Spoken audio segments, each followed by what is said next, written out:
ASTROBOTANICA is a survival game where you're an alien botanist who crashes on prehistoric Earth. And it's actually got more going on than just farming. The core loop involves exploring this island, solving environmental puzzles to unlock new eras and tools, managing a flipped survival mechanic where you breathe carbon dioxide instead of oxygen, and this tonic crafting system that's basically chemistry. You diagnose problems and experiment with plant combinations to cure sick Neanderthals. There's also a 6-path skill tree for character progression, so the plant gathering is there to fuel all this other stuff. It's not really exclusively just the main event, though I'm gonna be honest, the combat is pretty limited in the current version. But let's start with how this game actually works and plays. You wake up next to a wrecked spaceship with this immediate breathing problem. You've got a scanner to identify plants, and you need to keep finding these CO2-rich berries, or you suffocate. This creates constant pressure while you explore, since you can't just walk around forever without restocking.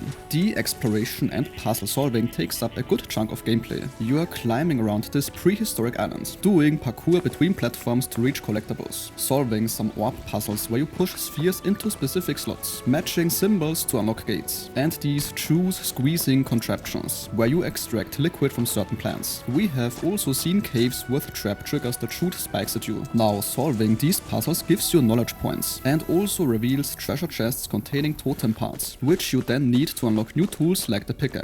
So the island has secrets tucked into different areas, and you gradually explore them. Now there's something called tonic crafting, and this is where the problem solving happens. You meet Grog, a sick Neanderthal with multiple symptoms: vomiting, rashes, infections. Each plant has different color-coded properties like antibiotics, pain relief, or detoxifying effects, and you need to figure out which combinations cure specific ailments. Sometimes you have to experiment repeatedly, checking which plants had the right properties and mixing different amounts to address each symptom. It's not as simple as following a simple recipe book. You're essentially diagnosing and testing solutions. Once you actually manage to cure Grog, he becomes a trader and the relationship system opens up. You grow plants in garden plots and water them with your little water gun. The farming itself is straightforward, based on what I have seen. You plant seeds, water regularly, and harvest when ready. So essentially like any other game. Though there are some plants like Lunar Mint that only appear at night. The actual progression system uses knowledge points earned from puzzles, scanning new objects, trading, and contributing items to a box. The game has 6 skill paths. There's planetary knowledge, research, investigation, management, adaptation, and learning. All of this stuff lets you unlock things like improved water capacity, a compass that points to items, better harvesting efficiency, and thankfully also more inventory space.